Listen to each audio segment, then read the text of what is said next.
Magandang araw mga mag-aaral. Nasa ika-4 na linggo na tayo sa ating Filipino 3 at ang layunin natin sa linggong ito ay ang pagbaybay ng wasto sa mga salitang natutuhan sa aralin. Ngayon po, kumuha kayo ng malinis na papel at ballpen or pwede na rin yung answer sheet nyo kung may space pang pwedeng sulatan. Meron po akong bibigkasing mga salita at isusulat nyo ito. Unang salita, plastic. Ikalawang salita, palengke. Ikatlong salita, Ginoo. Ika-4 na salita, paaralan. Ika-5 salita, munisipyo. Ngayon po, titingnan natin kung tama o wasto ba ang inyong pagkakasulat ng mga salitang aking binanggit. Suriin ang inyong mga sagot. Kapag tugma at parehas ang inyong isinulat na salita, ay lagyan ng check. Kapag ito naman ay hindi tugma o mali ang pagkabaybay mo, isulat sa tabi ang tamang sagot.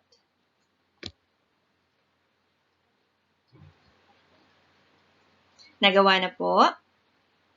Okay, sabayan nyo akong baybayin. Salitang plastic. P-L-A-S-T-I-K. Plastic. Palengke.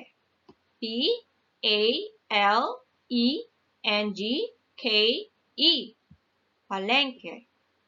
Ginoo. G-I-N-O-O.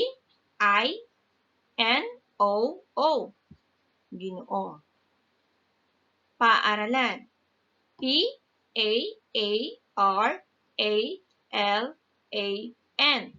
Paaralan. Munisipyo. M-U-N-I-S-I-P-Y-O.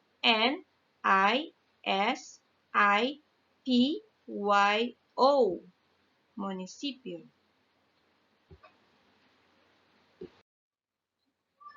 Pagbabaybay. Tandaan nyo, ang pagbabaybay ay iba sa pagpapantig. Kapag sinasabi nating pagbabaybay, ay bibigkasin natin ang bawat letrang bumubuo sa isang salita. Hindi po natin pinapantig. Pagbabaybay ay binubuo ng kalakaran kung paano sumusulat ang mga Pilipino sa ating pambansang wika. Dito natin makikita ang mga tuntunin sa paggamit at pagbigkas ng mga simbolo din. Ang mga letra na ating ginagamit sa pagbabaybay o sa tinatawag natin na spelling ay mula sa alpabetong Filipino. At ang alpabetong Filipino ay binubuo ng 28 letra. Ano-ano ito? Sabayan niyo akong bigkasin. A, B, C, D, E, F, G, H, I, J, K, L, M, N, N, G, O, P, Q, R, S, T, U, V, W, X, Y, Z. 28 letrang alpabetong Filipino.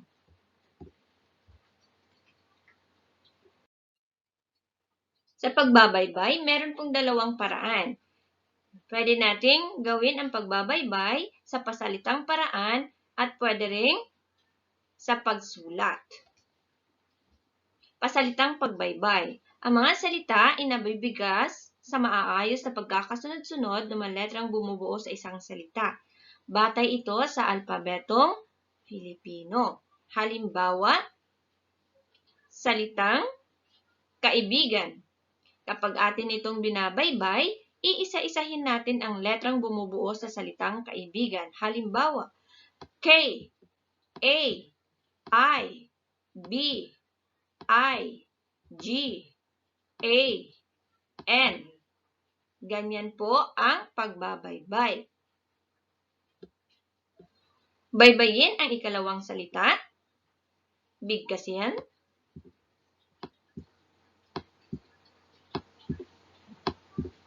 Magaling! May mga salita naman tayong kapag binigkas natin ay buo, ngunit kapag ito ay ating isinulat, ay pinapaikli natin. Ano kaya ang tawag sa salitang ito? Ito ay tinatawag na daglat. Ang daglat ay tawag sa pagpapaikli ng panawag na salita. Ito ay nagsisimula sa malaking letra at nagtatapos sa tuldok. Tandaan, kapag sinasabing pagdadaglat, ito ay nagsisimula sa malaking letra at nagtatapos sa tuldok. Mga halimbawa ng salitang panawag na ating dadaglatin. Attorney. Capital A, T, T, Y, tuldok sa huli. Tandaan, magsisimula sa malaking letra at magtatapos sa tuldok. Kasi pag hindi nyo ito sinunod, magiging mali ang inyong daglat. Binibini. Capital B, B, samang tuldok. Ginang. Capital G, NG, tuldok. Ginoo. Capital G, tuldok. Pangulo. Capital P, A, NG, tuldok. Yan po ay mga ilan lamang sa halimbawa ng mga salitang may daglat. Sa pagsulat ng pagbabaybay, ang huling patinig ng letrang I sa mga salitang ugat ay hindi napapalitan ng letrang I kapag ito ay inuulit. Tulad halimbawa, salitang berde. Kapag ito ay ating inuulit, yung unang salita ay mananatili sa kanyang original na baybay. Magdadagdag na lang po tayo ng NG. Saka natin ulitin ang salita. Katulad din sa salitang libre. Libre, libre. Wala po tayong papalitan. Gayon din ang letrang O. Kapag nasa hulihan ng salita, hindi na po natin ito pinapalitan ng letrang U. Halimbawa, sino. Sino, sino. Kung anong baybay sa una, ay mananatili sa pangalawang salita. Dulo. Dulong, dulo.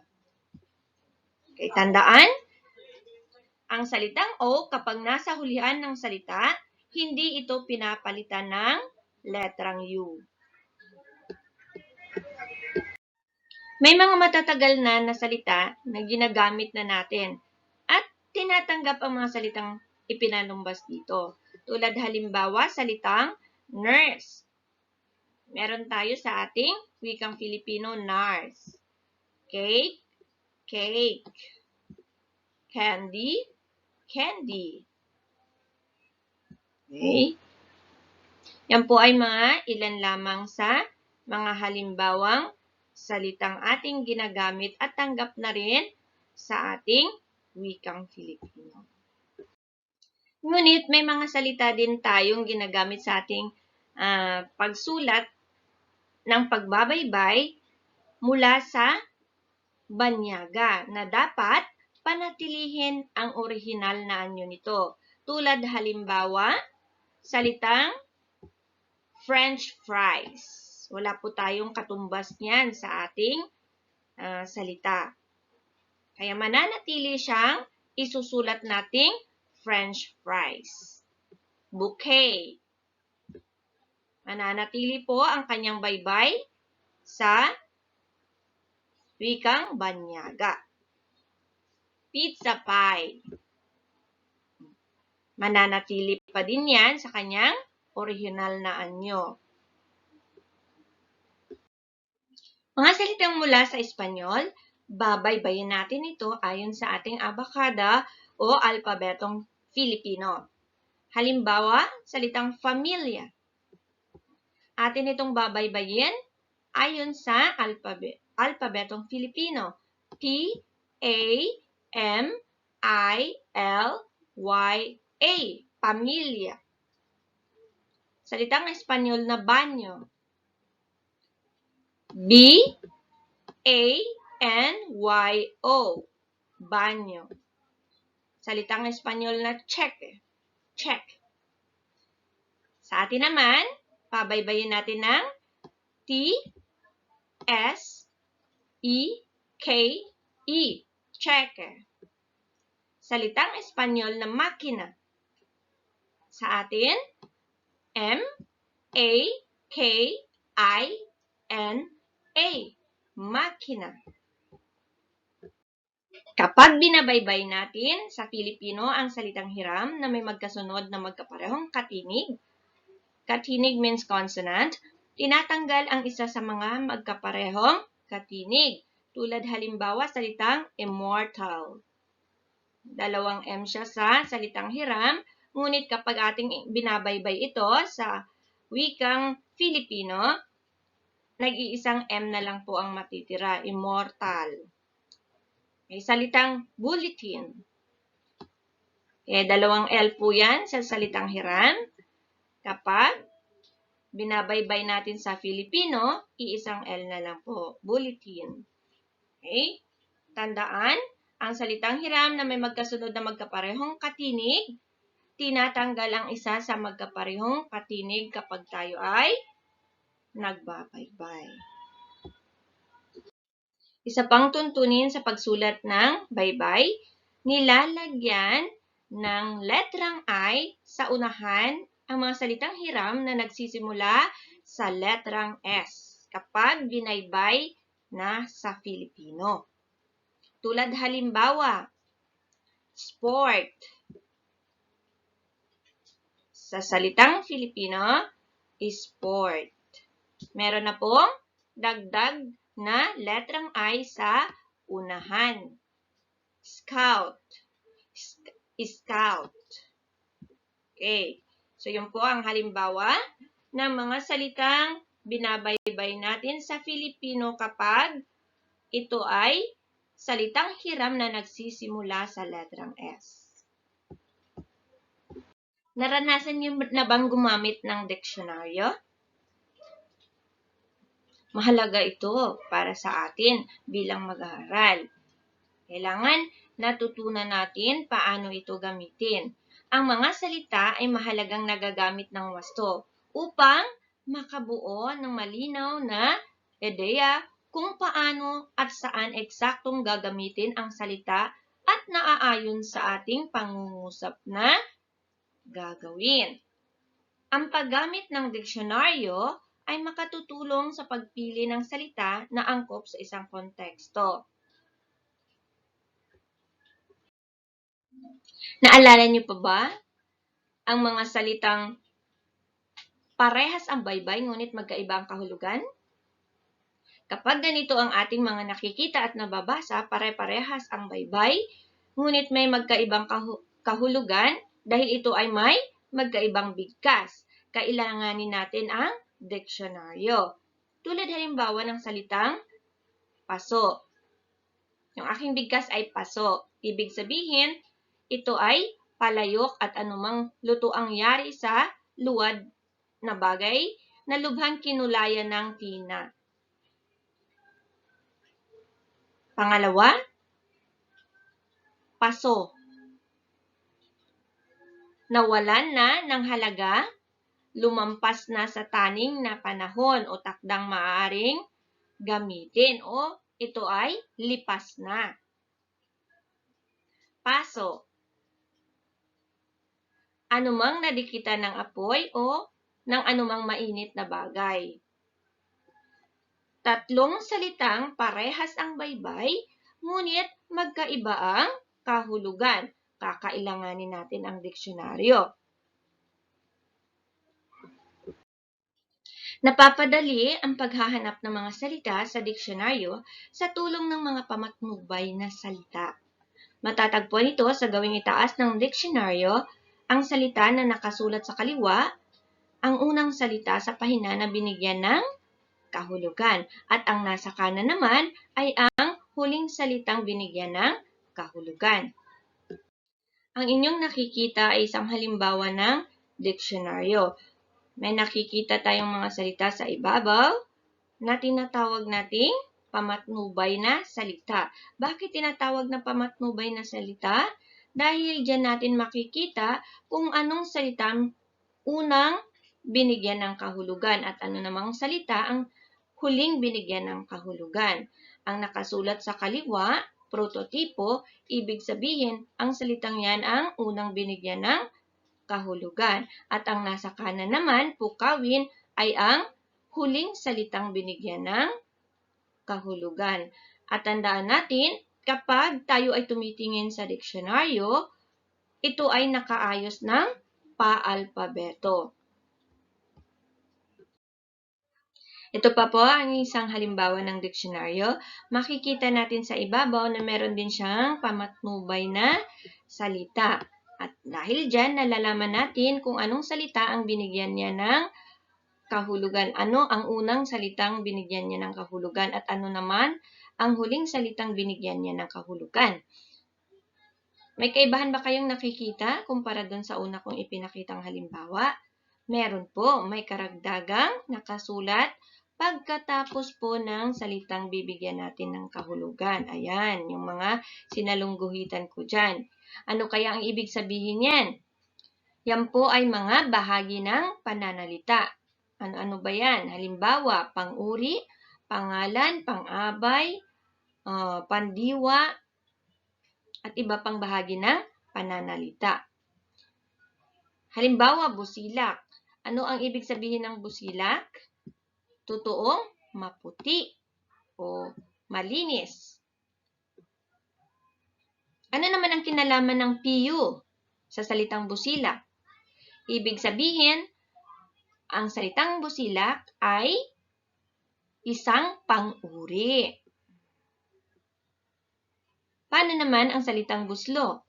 Ano kayang bahagi ng pananalita ito kasama?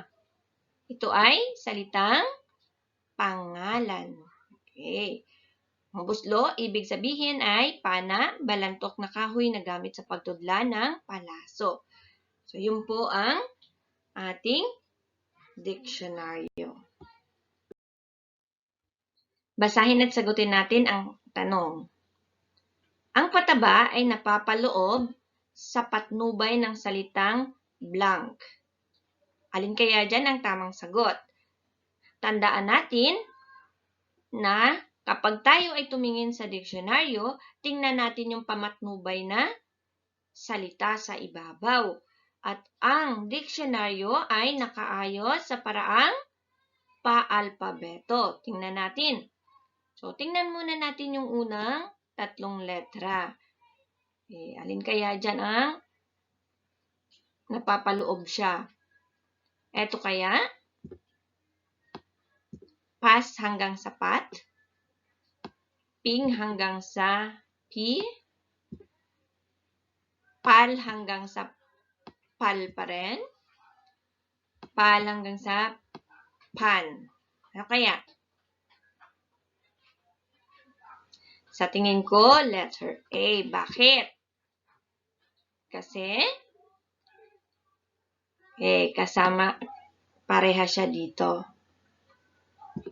At ang kasunod niya ay A. Ibig sabihin, mas nauna siya sa salitang patinga.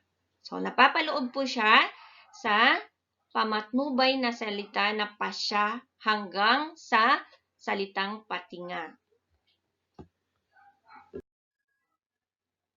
Natapos na naman natin ang ating aralin sa ika-4 na linggo. Salamat, paalam, at ingat!